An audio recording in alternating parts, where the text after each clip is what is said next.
O Bem na Pauta faz hoje uma entrevista com o vereador mais votado de Curitiba, Jason Goulart. Do Republicanos, ele que fez 21.684 votos. O Jason é jornalista e ainda com essa votação toda ajudou o partido a levar mais 2 vereadores para a Câmara, né? Eu sou a jornalista Marta Feldens, vou conduzir essa entrevista e eu tenho a coordenação geral da Josiane Ritz e de estúdio, na parte técnica, do Evandro Soares. Jason Goulart, seja muito bem-vindo ao Estúdio Bem Paraná. Obrigado, Marta. Obrigado pelo convite. Estamos juntos e à disposição.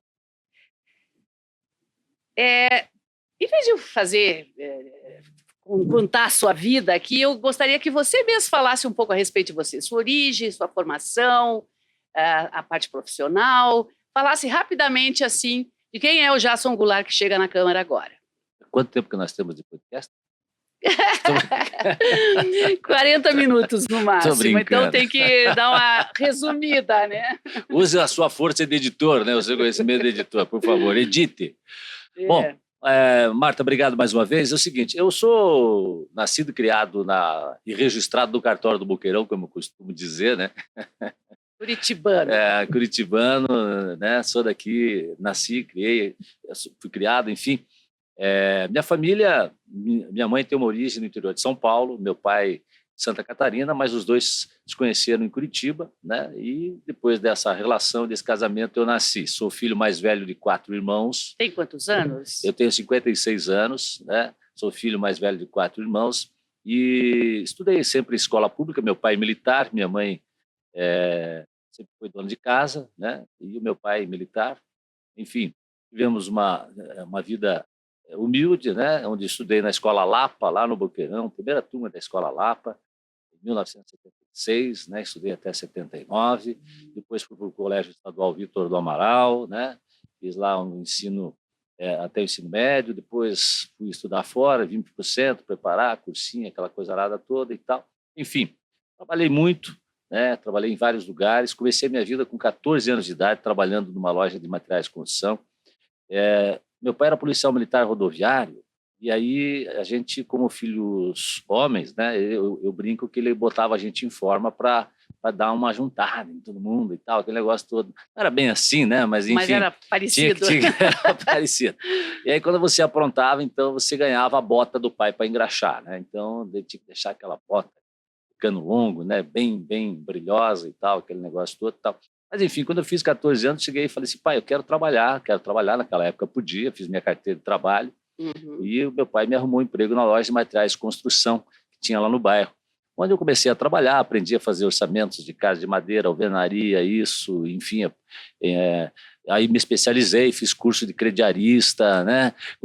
Aí eu vendia, eu mesmo fazia o crediário, já levava o borderô para a financiadora, voltava com o cheque para a empresa, né? Enfim, foi 2 anos e meio, já tinha ganhado. O comércio perdeu um grande profissional, então. Eu acho que já era um pouco da comunicação, né, que a gente traz, né? Então eu ganhei vários prêmios lá e tal, enfim. E aí em 1985 eu acabei indo parar na Câmara Municipal de Curitiba, onde eu trabalhei até 1991. Trabalhou para algum vereador específico? Trabalhei na época o Mauro Moraes era vereador, eu trabalhei no gabinete dele durante esse período, né? E era agente administrativo, era a minha função, no meu cargo seletista na Câmara era esse. E em 91 eu pedi a demissão, né, para tocar a minha vida, até porque eu estava descontente com a política, com algumas coisas que eu tinha visto na política, e jovem e tal, aquele negócio todo. Falei, não quero mais saber disso aqui, vou cuidar da minha vida, quero me tornar apresentador, radialista, jornalista, e vou tocar minha vida fora da política. E foi o que eu fiz, né? Saí, fui estudar, fui trabalhar, fui cuidar da minha vida, passei por vários lugares, enfim. E foi que em 1995 eu entrei na TV. Eu já fazia rádio um pouco antes, feito já Rádio Paraná, Rádio Eldorado, FM Clube, Rádio Clube AM, fui produtor do programa do Agaci Túlio, na época, que era um programa muito conhecido e tal, aqui em Curitiba, né?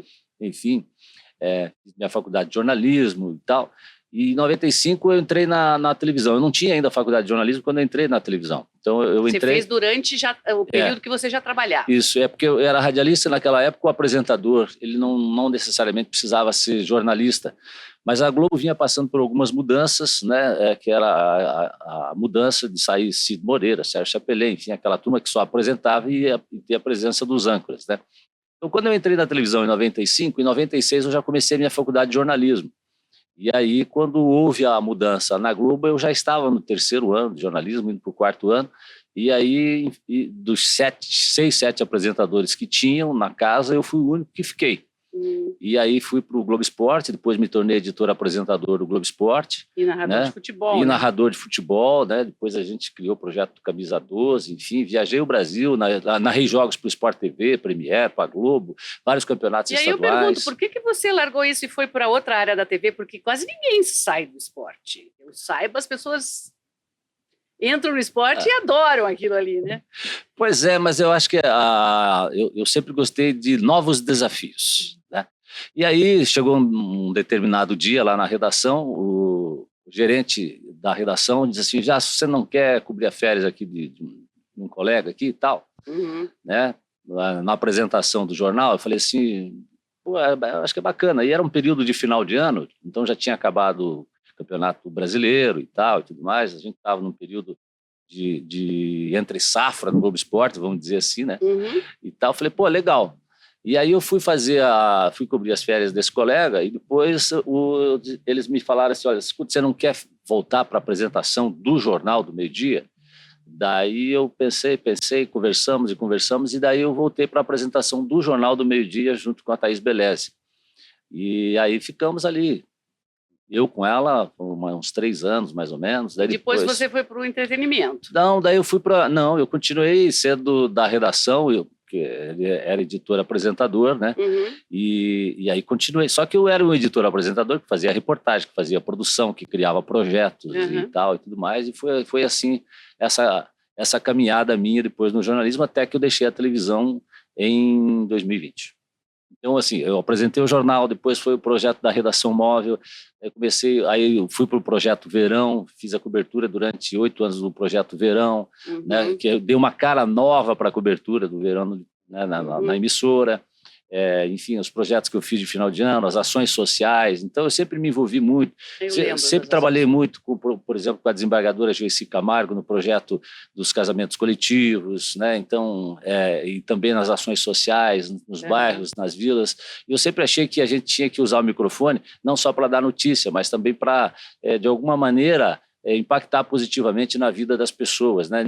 Não só por meio da notícia, porque isso também traz, assim, a informação é importante, né? Claro. Mas mais do que a informação, né? Eu achava que sempre dava para fazer algo a mais. E busquei fazer isso durante todo esse tempo. Em 2020, aí veio o convite da RIC para assumir o balanço geral num novo projeto.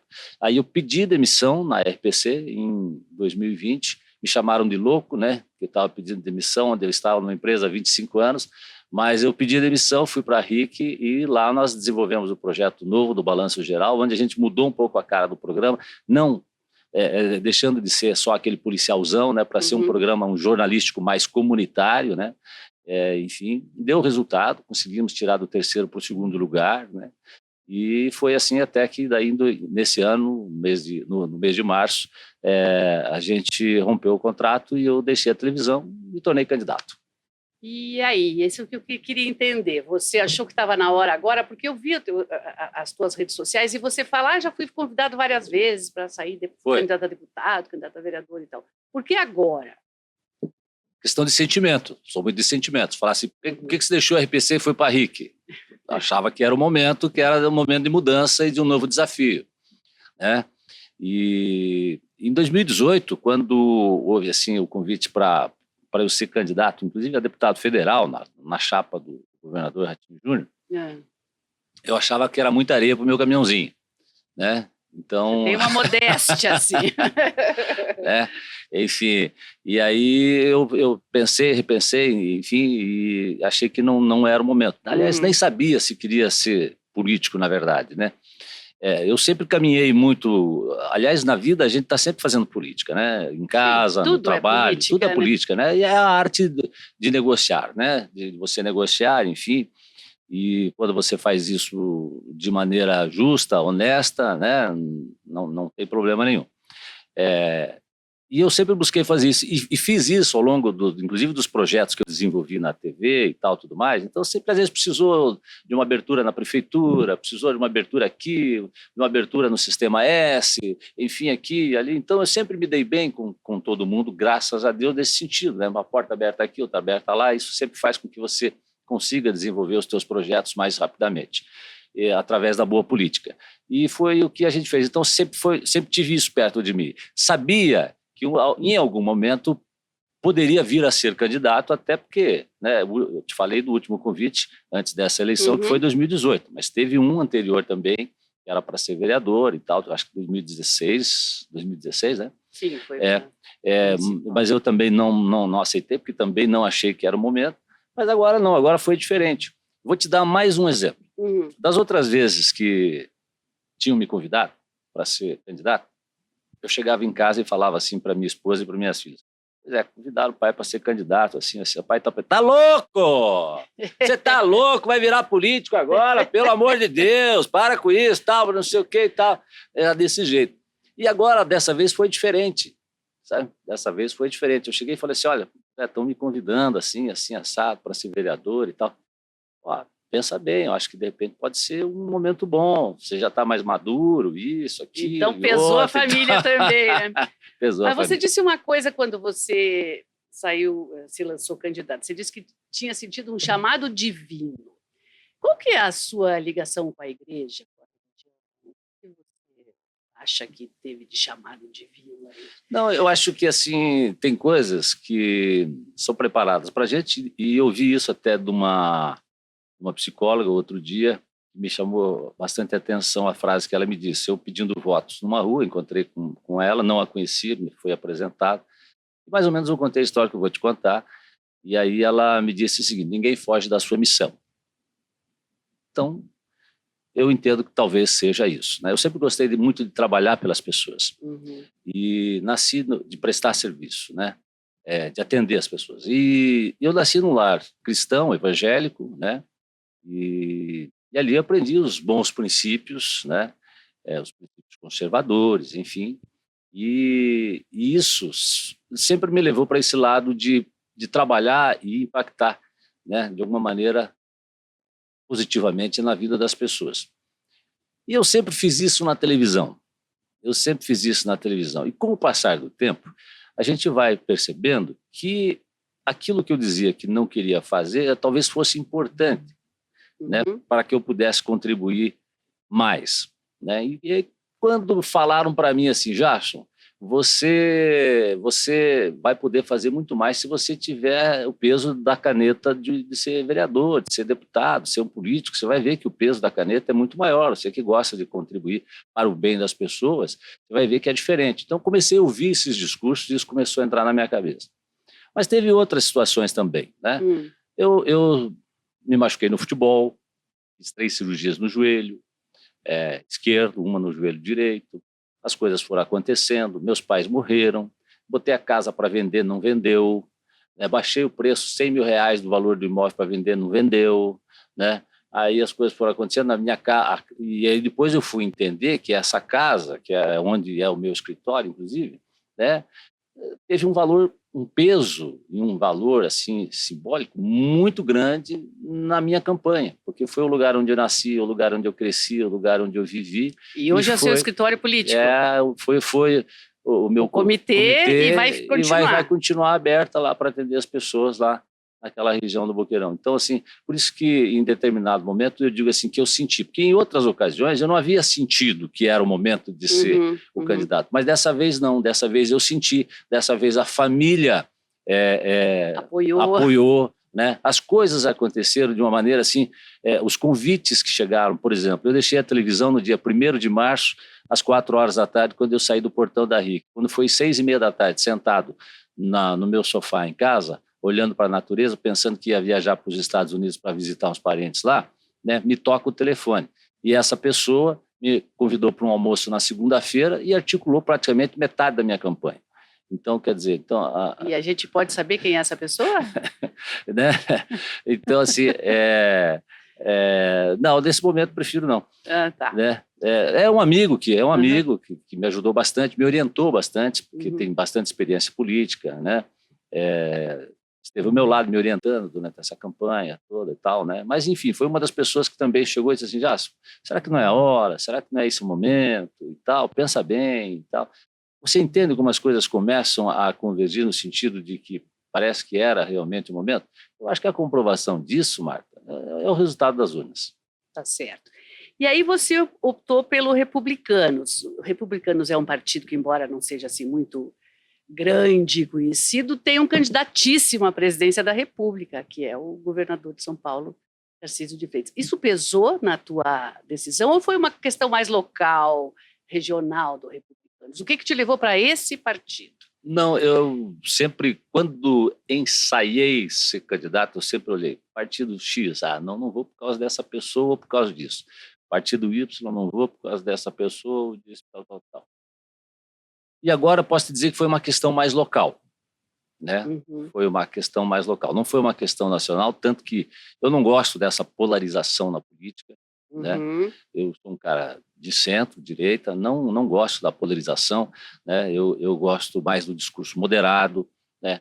Eu gosto de agregar, gosto de trazer as pessoas, né? Então, enfim, mas foi mais uma questão local realmente, que observando, né, essa estruturação do Partido Republicanos aqui no nosso estado, né, nas conversas que eu tive com o Eduardo Pimentel, nas conversas que eu tive com o Alexandre Cury, nas conversas que eu tive com o Marcelo Almeida, nas conversas que eu tive com o deputado Amaro, que é o presidente municipal, enfim, eu achei que ali eu realmente tinha encontrado... Havia espaço, né? Havia espaço e havia condição de fazer assim, uma boa campanha, né?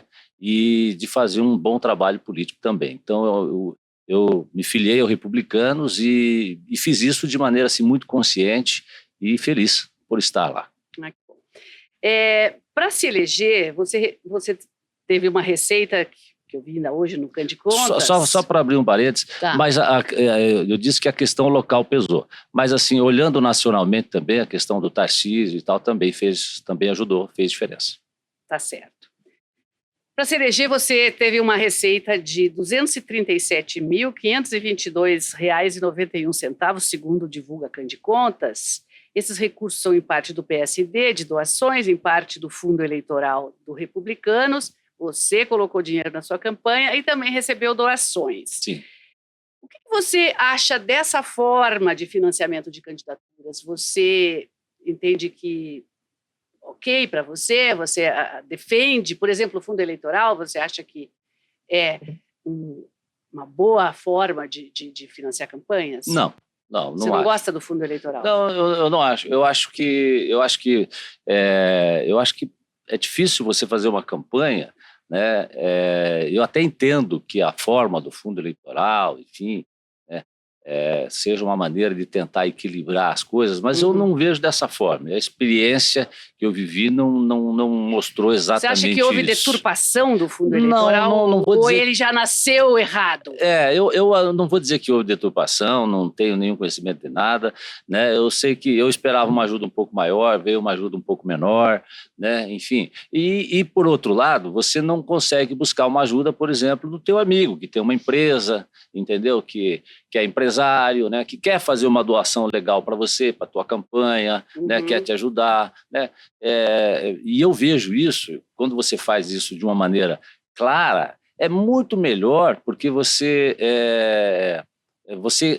cria maneiras, né, de que as pessoas possam acompanhar realmente todo esse processo, né? Então, assim, eu vejo que seria importante. Então, aí a pessoa, aí ela pode fazer uma doação física, claro. Tem pessoas que se sentem bem de fazer, tem pessoas que não se sentem bem de fazer, enfim, né?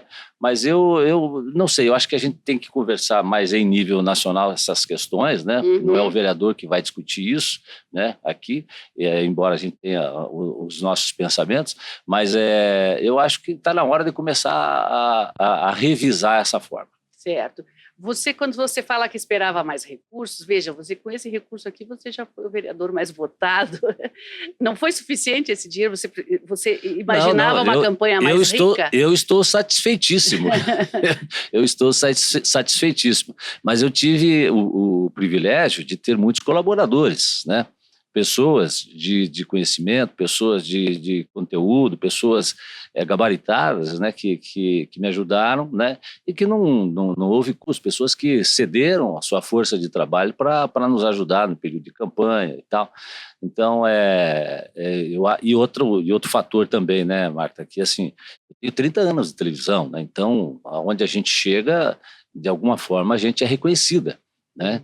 Então, isso facilita bastante. Mas para uma pessoa que, por exemplo, almeja ser candidato, né, e que não tem assim essa visibilidade que eu tive, que eu construí de maneira né, com muito trabalho ao longo desses quase 30 anos só na TV, né, tem realmente dificuldade.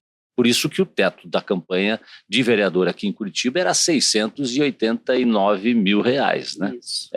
Então nós tivemos uma campanha humilde, mas de muito trabalho. 6 horas da manhã eu estava com a minha equipe nos terminais cumprimentando as pessoas e pedindo voto nesses 45 dias de campanha, né? E a pré-campanha a gente começou lá atrás, respeitando toda a legislação eleitoral, mas sempre levando também a nossa mensagem.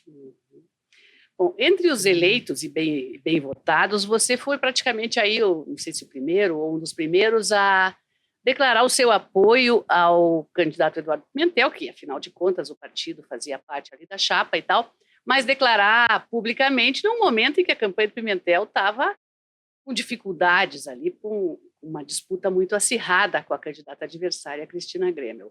Você acha que ajudou a contribuir nessa vitória do Pimentel? Sim, tenho convicção disso. Tenho convicção disso. E eu disse, inclusive em resposta aos meus eleitores e às pessoas que me perguntavam nas redes sociais, inclusive sobre isso. No dia que eu fiz a minha filiação ao Republicanos, o Eduardo Pimentel, que é do PSD, estava comigo, juntamente com o Guilherme Almeida, juntamente com o deputado Amaro, nosso presidente municipal, estávamos todos juntos no momento da minha filiação no Republicanos. Então, o Republicanos foi um dos primeiros, se não o primeiro partido a declarar o apoio ao Eduardo Pimentel. E eu acho que se a gente vem com a proposta de renovação, a gente tem que agir de maneira sincera e honesta com os nossos companheiros. Então, assim, eu estive com o Eduardo lá no primeiro turno, né? E apesar de toda a balançada que sofreu a campanha, né, a gente continuou neste segundo turno, inclusive com uma força ainda maior. Deixei de viajar depois da campanha no primeiro turno, depois da eleição já vitoriosa, deixei de viajar para acompanhar o segundo turno, subir em caminhão e pedir voto aos meus eleitores para o Eduardo Pimentel. Tá certo. E a sua posição na Câmara vai ser uma posição de apoio, então, à gestão municipal. Veja bem, assim, eu digo o seguinte, eu até almoçava agora há pouco com um deputado federal, conversávamos exatamente sobre isso. O fato da gente ser a bancada de apoio não quer dizer que você tenha que votar tudo de acordo com o que vem né, da prefeitura, ou do governo do estado, ou do governo federal. Tem muitas situações que a gente vai ter que votar de acordo com a nossa consciência, né? Certo. Agora... E também com a consciência nossa e sempre pensando na população que deu seu voto, né, que elegeu, enfim, que a gente representa. Certo. Agora, essa votação toda ali credencia para alguma coisa dentro da mesa da Câmara que vai ser eleita, ou uma liderança do governo? Você imagina alguma coisa assim? Olha, até por respeito e consideração aos meus 22 mil votos quase aqui em Curitiba, a terceira maior votação da história da Câmara, eu acho que faz necessário a gente corresponder à expectativa dos nossos eleitores. Então, eu imagino que a gente possa construir algo no sentido de estarmos, sim, presente na mesa, na liderança, enfim. São questões que agora estão sendo conversadas, né? Enfim, acertadas, mas eu acho que o público, inclusive, me cobra isso, o meu eleitor me cobra isso. Ele diz, e aí, já, você vai estar na presidência? Já, você vai estar lá na Comissão de Constituição e Justiça? Já, e tal, enfim, é o público, é o eleitor cobrando. Isso não tem mais, assim, motivo para assombro. Um vereador de primeiro mandato, o Fachinello, por exemplo, era um vereador de primeiro mandato e já assumiu a presidência da Câmara. Sim, e o fez de uma maneira, está fazendo, né? Está fazendo, porque o presidente da Câmara está fazendo uma gestão muito transparente e muito honrosa também. Você gostaria de ser presidente da Câmara? Eu acho que no momento adequado, sim, né? E no momento que o grupo achar interessante, sim. Né? Mas é aquilo que eu já disse aqui no início da nossa entrevista. Tudo tem o seu momento. Se eu sentir, vai ser. Se não, não. Bom, quais vão ser assim, as suas áreas de atuação no legislativo? Eu vi que você tem muita coisa na área de mobilidade e de trânsito. Essa vai ser sua área principal, vamos dizer assim, de trabalho? Olha, a gente tem muitas discussões, as pessoas batem muito a questão dos radares, né? Eu acho que a gente precisa revisar algumas vias, a gente precisa falar de... Hoje a prefeitura está com um plano grande na cidade de asfaltamento, então a gente vê que isso melhora o trânsito, mas quando melhora o trânsito tem problema de velocidade que aumenta, aí você tem que melhorar a sinalização, né? Enfim... São questões que a gente tem que lidar. Questão dos radares, as velocidades, a gente precisa revisar. Tem ruas hoje, com o volume de carros que nós temos aqui em Curitiba, né? Curitiba tem, eu sempre me perco na conta, mas é 2 carros... quase 2 por pessoa. Quase 2 por pessoa, né? Na conta. Então, quer dizer, tem bastante carro, você vê muita gente andando sozinha no carro e tal. Então, a gente precisa repensar muito a questão de mobilidade. Calçamento, né? É um problema sério, acessibilidade, né? Pessoa cadeirante, e ali o cadeirante, a senhora que empurra o carrinho de bebê, tem que andar na rua, dividir o espaço com o carro, principalmente nos bairros, a gente cansa de ver isso, né? Então, tem muita coisa para fazer pela nossa cidade, tem muita obra para realizar nesse sentido.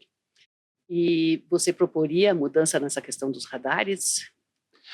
Projeto de lei, por exemplo, sua autoria, porque esse é um assunto que a prefeitura balançou aí nessa campanha. Né? Balançou, mas eu acho que a prefeitura está aberta ao diálogo e também aos estudos, assim como eu penso que nesse momento, antes de tomar qualquer decisão, porque são 3 pontos novos de radares que foram colocados na cidade. Isso causou toda essa conversa, né, todo esse barulhão todo, né?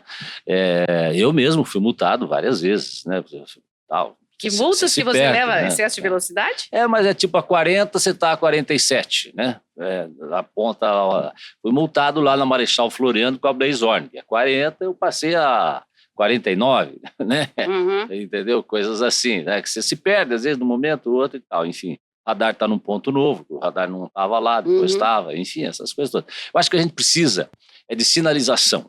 As pessoas precisam saber onde está o radar e precisa saber também, né, se alertada. Né, Aqueles sonorizadores que o Beto Richa tinha colocado lá seria uma opção. Eu acho que aquilo poderia ser uma opção. Hoje, a gente tem que pedir esse estudo, ver a viabilidade disso, né, junto à CETRAN, enfim, junto aos órgãos de trânsito, né, para ver a viabilidade de tudo isso. Mas eu acho que a gente precisa agir de maneira honesta com o cidadão curitibano. Então, é uma questão que, a hora que eu estiver lá na Câmara, que tiver subido meu mandato, a gente vai olhar com muito carinho para isso também.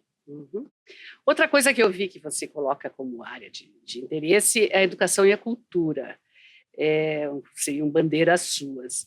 Como que você pretende trabalhar nessa área? Eu vi que, inclusive, você é cantor, toca violão, a música faz parte da sua vida, canta com sertanejo, canta samba. Podemos esperar um vereador das artes? Eu acho que sim, eu sempre gostei muito de arte, fiz teatro. Você fez teatro também? Fiz teatro na escola, lá no Vitor do Amaral, enfim, no bairro, na igreja, né, nas peças de Natal, aquela coisa lá. Então, eu sempre gostei muito de arte e de música também. E eu olho com muito respeito, com muito carinho, as instituições que atendem principalmente crianças e adolescentes em contraturnos escolares. Porque essas instituições, elas chegam, né? É o braço que chega aonde o Estado não consegue chegar, né? Então, são instituições que tiram criança da rua, oferecem cursos, escola, né? Leitura, atividades extracurriculares, música, né? Teatro, outras ensinam, enfim, vários esportes, né? Inclusive ginástica, futebol e tal, enfim. Eu gosto muito desse tipo de projeto. E participo de um, inclusive, apoiando já há algum tempo, desde o meu tempo de repórter, de apresentador, o projeto Cordas do Iguaçu, por exemplo. É um projeto que atende hoje cerca de 400 alunos, né? E tem quase 1.000 na espera, né? Começou aqui na nossa região metropolitana, hoje está em 4, 5 municípios, já está há 14 anos trabalhando, atendendo essas pessoas, já tem alunos do projeto que estão estudando música nos Estados Unidos hoje com bolsa, né? Isso faz uma diferença. Tem um outro projeto que eu acompanhei também durante muito tempo, que me fugiu o nome aqui agora, mas é em Almirante Tamandaré, também tem alunos que já estudam, inclusive na Áustria, né? Naquele berço, né? Da música clássica e tal, enfim. Eu acho que isso faz uma diferença danada na vida da pessoa e da família da pessoa, que é algo importantíssimo, né? E traz resultados. Tem o projeto Nova Terra, em Colombo, né? Que tira a criançada, ensina até higiene pessoal para as meninas, né? Para os meninos, enfim, pega aquela criança que muitas vezes está largada na rua, né? E mostra para ela que ela é importante, que ela tem condição de ser alguém na vida, enfim. Então, eu acho que essas coisas são muito importantes, esses projetos são muito importantes. Então, eu gosto muito de ajudar e quero trabalhar nesse sentido também para atender esses projetos, chegar onde o Estado não consegue chegar. Seria através de apoio, de emendas? De emendas, exato, através de emendas. E os órgãos oficiais de cultura também teriam alguma atuação sua? Por exemplo, a Fundação Cultural teria algum apoio seu na Câmara? Sim. Tudo aquilo que fizer diferença na arte, na cultura, no entretenimento e na vida das pessoas vai ter o meu apoio, com certeza. E na área de educação? Como é que você pretenderia trabalhar na educação? Na área de educação, assim, tem alguns projetos, eu estive vendo um, inclusive, na semana passada, que me chamou muito a atenção, que é um projeto que a gente pode levar para as escolas municipais, que fala, por exemplo, da importância de você vender... empreender, na verdade, né? Empreender e, ao mesmo tempo, a responsabilidade com os impostos, né? Porque até Margaret Thatcher, acho que foi que disse isso, né? Que o governo não cria dinheiro, né? O governo o dinheiro é da população, porque, né? Então o dinheiro gira por meio dos impostos e tal. Então são projetos educativos que a gente pretende elaborar e apresentar para que sejam utilizados também, quem sabe, na rede municipal, se assim for de agrado e de acordo, enfim, da prefeitura, enfim. Mas são projetos na área de educação que a gente quer estabelecer para as escolas também. Você também se colocou como futuro vereador em defesa da mulher e da família. O que você entende por isso? O que seria essa sua atuação nessas áreas? Nos últimos 4 anos eu passei apresentando um programa que tinha o foco como forte a notícia policial. E vi muita violência contra a mulher, contra a família, né? E, enfim, famílias despedaçadas, né? E às vezes, e por vários motivos. E junto comigo trabalhou durante 4 anos, trabalhamos juntos, né, uma delegada de polícia, que foi coordenadora das delegacias da mulher no estado do Paraná, que é a doutora Márcia Marcondes.